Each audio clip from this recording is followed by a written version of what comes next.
To my YouTube channel. तो आज मैं आ गई हूँ फिर से एक नई केक के डिज़ाइन के साथ। और आज वाला जो केक है मुझे बहुत ही सिंपल सोबर सा मिला है। ये मेरी परमानेंट क्लाइंट है जिन्होंने ऑलरेडी बहुत बार मुझसे अपनी सास के लिए केक का ऑर्डर किया था और मैंने आप सबके साथ शेयर भी किया है। और आज उनके देवर का बर्थडे था तो उन्होंने मुझे कहा था कि एक अच्छा सा पबजी थीम पे हमें केक बना के देना। सिंपल सोबर सा केक है, 1 kg की क्वान्टिटी में हम बना रहे हैं। और केक से रिलेटेड जो भी मेजरमेंट है मैं आप सबको डिस्क्रिप्शन में दे दूँगी, आप वहाँ से चेकआउट कर लीजिएगा। और आज जो है मैंने 6 इंच का टॉल हाइटेड वाला केक मोल्ड यूज़ किया है, इसलिए मैंने 2 बैचेज़ में केक को बेक नहीं किया है। सिंगल वाले ही केक टिन में मैंने इस आज वाले केक को बेक किया है ताकि केक की हाइट भी हमें अच्छी मिले। और इसे मैंने नया परचेज़ किया था टॉल शेप में, इसलिए इसे मैं ट्राई भी करना चाहती थी और इससे रिज़ल्ट मुझे काफ़ी अच्छे लगे। तो मुझे एक ही बार बनाने की मेहनत पड़ी, 2 बार अलग अलग करके बनाने की मेहनत नहीं पड़ी और काफ़ी अच्छे से जो केक हमारा बेक्ड हुआ है। और साथ में आप सबको आज सबसे पहले हैप्पी दिवाली। आई होप कि आप सबकी दिवाली बहुत अच्छे से आए और अपकमिंग ईयर जो है वो भी बहुत सारी हैप्पीनेस के साथ आपके लिए है। और जितने भी होम बेकर्स हैं जो मेरे चैनल को व्यू करते हैं, डेली मेरी वीडियोस देखते हो और आप सब ऑर्डर्स लेते हो, तो भगवान करे कि आप सबके ऑर्डर्स भी और ज़्यादा आए और अच्छे अच्छे केक डिज़ाइंस आप बनाओ और आपका बिज़नेस और ज़्यादा आगे ग्रो करे।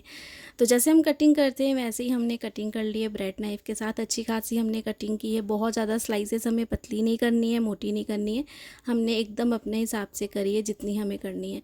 तो ये एकदम अच्छे से कर ली। लास्ट वाली जो स्लाइस थी ना, इसे मैंने निकाल दिया इस तरीके से।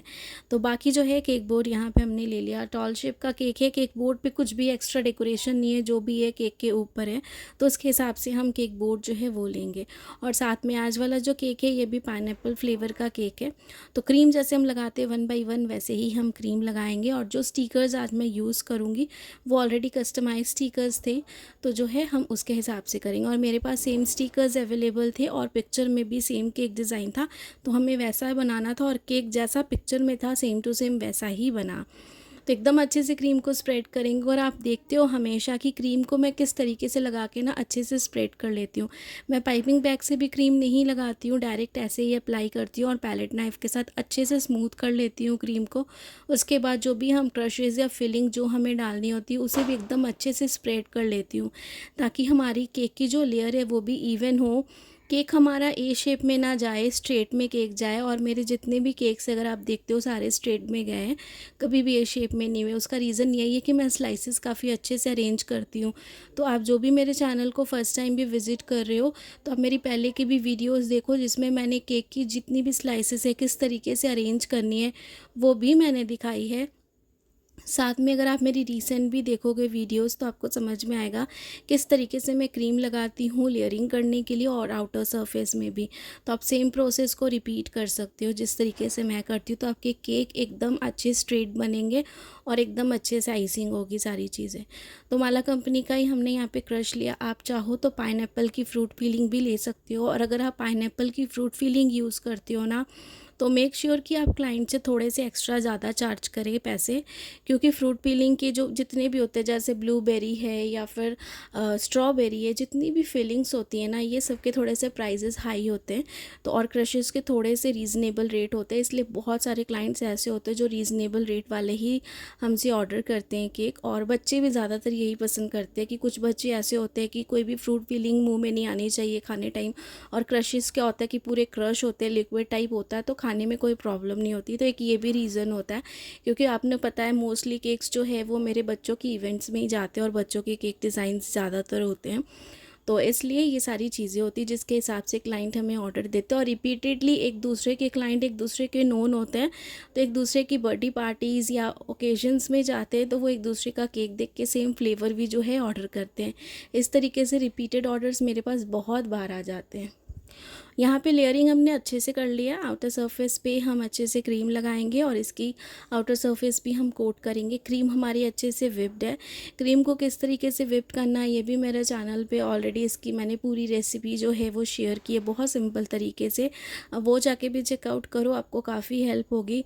क्रीम जो है मैं ट्रॉपिकल यूज़ करती हूँ, बहुत बार अगर ऐसा हो कि क्रीम मुझे अगर ट्रॉपिकल ना मिले तो मैं डिलाइट भी यूज़ कर लेती हूँ, ट्रोपोलाइट भी यूज़ कर लेती हूँ। क्रीम बेल भी अच्छी है, रिचेस भी अच्छी, क्योंकि जब मैं पंजाब गई थी तो वहाँ पे हमें ट्रॉपिकल और ट्रोपोलाइट क्रीम नहीं मिलती है ज़्यादातर। तो वहाँ के जितने भी होम बेकर्स हैं वो ज़्यादातर रिचेस की कंपनी की ज़्यादा यूज़ करते हैं क्रीम। तो मैंने वहाँ पे रिचेस की ही कंपनी की यूज़ की थी, जो मुझे पूरा पैकेट 2 kg का मिला था, वहाँ पे 1 kg का अवेलेबल नहीं था। तो 2 kg का पैकेट था, 290 या समथिंग रुपीज़ का मुझे पड़ा था, लेकिन काफ़ी अच्छी क्वांटिटी में थी 2 kg की क्रीम। और जितने दिन मैं वहाँ पे थी, मतलब जितने भी मैंने केक्स बनाए, काफ़ी हद तक उस 2 kg के जो क्रीम का पैकेट है उसके साथ बन गए थे। तो यहाँ पे अच्छे से हमने क्रीम लगा दी है और स्क्रैपर के साथ जितनी भी एजेस उसे हम क्लीन करेंगे, और यहाँ पे जितनी एजेस है ना इसे अच्छे से हम क्लीन करेंगे ताकि कोई भी ब्रेड क्रम्ब ना दिखे। इसलिए क्योंकि केक की जो भी साइड वाली सरफेस है ना उसे हमने एकदम प्लेन रखना है, क्योंकि साइड पे कोई भी डेकोरेशन नहीं है कि अगर कोई भी अनइवन पार्ट होगा तो उसे हम हाइड कर देंगे। इसे हमें एकदम प्लेन वाइट कैनवस ही रखना है। तो उसके लिए यहाँ पे अच्छे से हमें सारी फिनिशिंग लानी है और स्क्रैपर के साथ इस तरीके से सारी चीज़ों को हमें अच्छे से क्लीन करना है। और जब भी आप स्क्रैपर के साथ क्रीम को क्लीन करो तो हमेशा स्क्रैपर को हल्के हाथ से पकड़ो। आप ज़्यादा प्रेशराइज़ करके पकड़ोगे तो जो क्रीम है ना वो आपकी निकल जाएगी।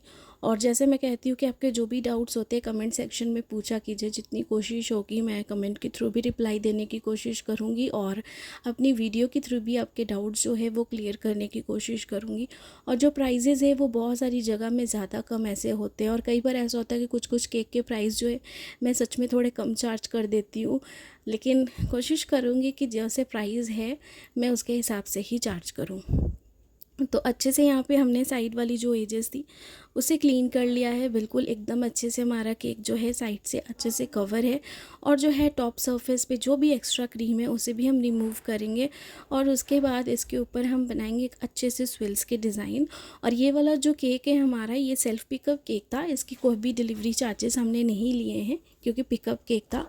और दिवाली में भी केक्स के ऑर्डर हैं और कुछ ऐसे भी ऑर्डर्स हैं, कुछ रिटर्न गिफ्ट्स के भी ऑर्डर हैं। तो कोशिश करूँगी कि जितना हो सके वो सब भी कवर करूँ, और अगर नहीं कर पाई तो मैं आपको ऐसे ही शॉर्ट वीडियो में एक शॉर्ट वीडियो जो है वो अपलोड करूँगी ताकि आप सब देख पाओ, क्योंकि बिज़ी शेड्यूल होता है, दिवाली टाइम है तो बहुत सारी चीज़ें हो जाती हैं। बाकी यहाँ पे एकदम अच्छे से स्विल्स के डिज़ाइन जो है वो भी हमने बना लिए। अब है डेकोरेशन पार्ट। तो उससे पहले जो केक बोर्ड है हमारा उसे अच्छे से हम साफ़ कर लेंगे। यहाँ पे किसी भी अच्छे से किचन टॉवेल या फिर आप नैपकिन के साथ जो है केक बोर्ड को पहले साफ़ कर लो, उसके बाद ही फ्रिज में रखो ताकि बाद में कोई भी प्रॉब्लम ना हो केक बोर्ड को साफ़ करने में। तो अच्छे से हमें साफ़ करना है, उसके बाद इसे थोड़ी देर हम फ्रिज में रखेंगे और शाम को जो है इस केक की हम डेकोरेशन स्टार्ट करेंगे। अभी सुबह का टाइम है तो सुबह के टाइम पर मैं ही ये सारी आइसिंग कर रही थी ताकि अच्छे से केक हमारा 4 से 5 घंटे से ज़्यादा ये चिल्ड हो जाए। उसके बाद जब क्लाइंट आने वाले होंगे ना तो आधे 1 घंटे पहले जो है इस केक को मैं अच्छे से अरेंज करूँगी, क्योंकि सिर्फ जो है हमें टॉपर्स लगाने, लेकिन टॉपर्स भी काफ़ी अच्छे से मैं अरेंज करने, इसलिए क्योंकि केक हमारा एकदम प्लेन है। इसे हमें जो भी स्टिकर्स के साथ हम डेकोरेशन करेंगे ना, हमें इतने अच्छे से करनी है कि केक अगर इतना प्लेन है, सिंपल है, लेकिन उसमें हम स्टिकर्स की डेकोरेशन इस तरीके से करें, इस तरीके से जो भी डेकोरेशन उसे अरेंज करें ताकि केक हमारा दिखने में बहुत ही ज़्यादा ब्यूटीफुल सा लगे। तो यहाँ पे फ्रंट पार्ट हमें कौन सा रखना है केक का जो बेस्ट होता है, मैं हमेशा कहती हूँ आपको वो चीज़ को सामने रखना है एकदम फ्रंट पे। यहाँ पे एक हमने इस तरीके का था, ये पबजी का कुछ लोगो टाइप का कुछ लिखा हुआ था, तो मैंने इसे यहाँ पे लगा दिया सामने फ्रंट पे। और एक पबजी का यहाँ पे एक लोगो था जिसे मैंने इस तरीके से लगा दिया। क्लोजअप करके आपको दिखाती हूँ। एक पबजी का यहाँ पे जो फाइटर है वो मैंने यहाँ पे लगा दिया कुछ, और ऐसे छोटे छोटे जो टॉपर्स थे 2 हमें वो लगाने थे पबजी के, वो भी मैंने यहाँ पे लगा दिए। बस हमें एकदम अच्छे से अरेंज करना है ताकि बैक साइड फ्रंट साइड सारे जितने भी स्टिकर्स हैं ना वो काफ़ी अच्छे से लगे, इस तरीके से पूरी लुक आए इस केक की। तो ये पूरे हमारे स्टिकर्स जो है काफ़ी अच्छे से लग गए हैं ताकि बैक साइड फ्रंट साइड जितने भी स्टिकर्स है काफ़ी अच्छे से दिख रहे थे। एकदम हमारा केक कंप्लीट था और इस केक की ओवरऑल लुक देख लेते हैं। तो ये है हमारे केक की ओवरऑल लुक, और इस तरीके से ये केक की पूरी फिनिशिंग आई थी। और अगर आप देख रहे हो केक सिंपल सोबर है बट बहुत ही अच्छा लग रहा था क्योंकि हमने अरेंजमेंट्स काफ़ी अच्छे से किए और जो साइजेस थे वो एकदम परफेक्ट थे इस वाले केक टॉपर्स के। और ये हमारा पूरा कंप्लीट था टॉपर्स के साथ। आई होप कि आज की केक वीडियो आप सबको पसंद आई होगी। और साथ में इस केक का जो प्राइस था 1 kg का हमारा केक था सिंपल का प्राइस मैंने 600 रुपीज़ लिया था। आप अपनी जगह के हिसाब से ज़्यादा कम जैसा हो वैसा चार्ज मैच कर सकते हो। बाकी सारी जो चीज़ें केक के साथ होती है वो सारी चीज़ें हमने केक के साथ दी थी। और आई होप कि आज वाला केक डिज़ाइन आप सबको पसंद आया होगा। पसंद आया होगा तो लाइक, सब्सक्राइब, शेयर ज़रूर करिएगा। ढेर सारे कमेंट्स करिएगा, आपके कमेंट से ही मुझे मोटिवेशन मिलती है और मैं नए नए वीडियोज़ कोशिश करती हूँ कि आप सबके साथ शेयर करूँ। अभी भी बहुत कुछ होता है जो शेयर करने वाला है, जो आगे शेयर करूँगी। Thanks for watching.